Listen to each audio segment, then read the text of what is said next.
Tuesday, August 13th, 1521. Early afternoon. You stand on a stone causeway above dark, stagnant water.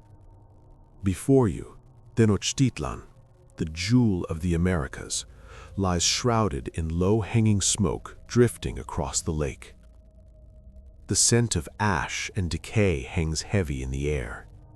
Beneath the causeway, the water is clogged with broken canoes, shattered shields, and bodies that no one can recover. The city is unnervingly quiet. You move forward slowly. Wide streets, once bustling, are now narrow trenches of ruin. Buildings tilt at impossible angles. Temples that once dominated the skyline are cracked open, their steps slick with rain and blood. People pass you carrying small bundles. Some are wounded, some are ill. Children wander without guardians, holding objects that no longer matter.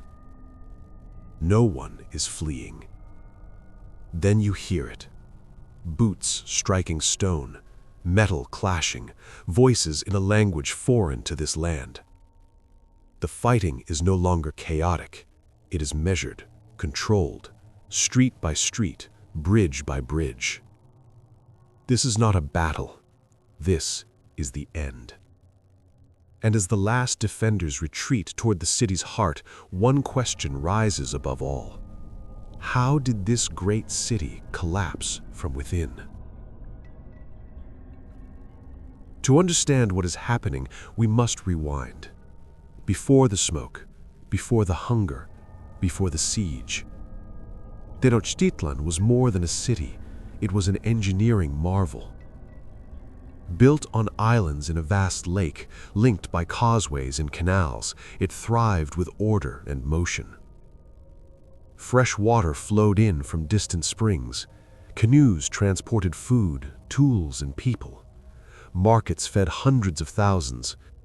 Trade routes reached across Mesoamerica, bringing treasures from mountains, jungles, and coasts. The city smelled of maize, flowers, water, and smoke. From above, it was layered, vibrant, and seemingly eternal. At the center rose massive temples where religion, governance, and power converged. Stone stairways soared toward the sky. Rituals marked the passage of time. Authority flowed from the gods to the people.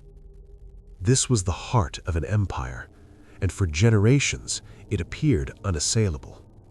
So when strangers came from the east, pale men in shining armor, riding creatures unknown, the city did not panic. They were watched, studied, even welcomed. At first, no one could know what they had truly brought with them. The first signs of the city's unraveling were not from swords or shields. They came in the form of illness. People began falling sick in clusters, fever, sores, death within days. The disease moved faster than messengers, faster than soldiers. Entire neighborhoods fell silent overnight. Families sealed the sick behind closed doors. Healers worked until they collapsed. Corpses piled faster than they could be buried. No remedy existed, no immunity, no explanation that made sense. Leaders died, warriors weakened. Piece by piece, the city lost its ability to respond. At the same time, rumors spread.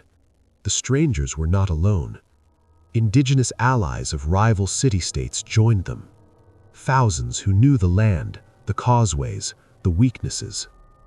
The lake that once defended Tenochtitlan became a trap.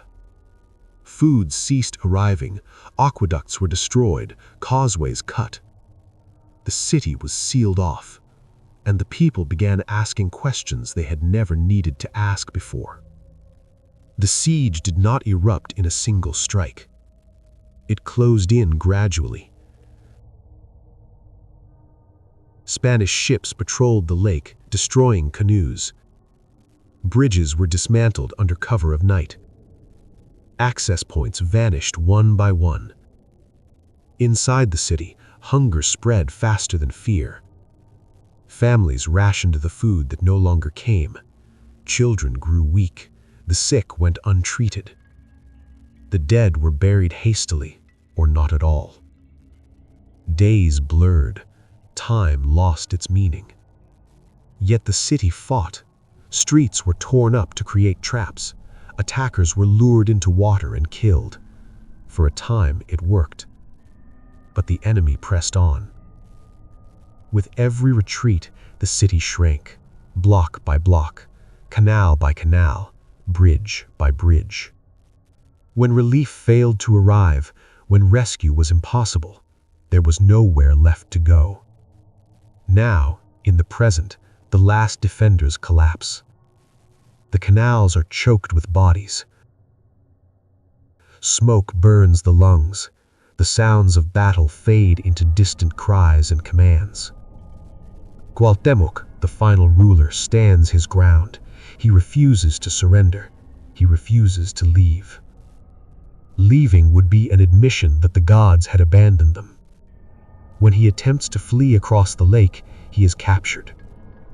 With his fall, organized resistance ends. For the first time since the siege began, the city becomes silent. What follows worse than the siege itself? The city is plundered, temples are torn down, sacred stones repurposed. Anything that once defined Tenochtitlan is dismantled. The lake is drained, canals filled, streets rebuilt directly atop ruins. Tenochtitlan was not erased in an instant. It was buried, stone by stone, year by year. Memory faded faster than the ruins beneath. Centuries later, archaeologists uncover fragments of temples and stonework, piecing together the truth. Tenochtitlan did not fall because it was weak. It fell because it faced forces it could never have prepared for. Disease, betrayal, and the collision of worlds. And for a moment, you were there.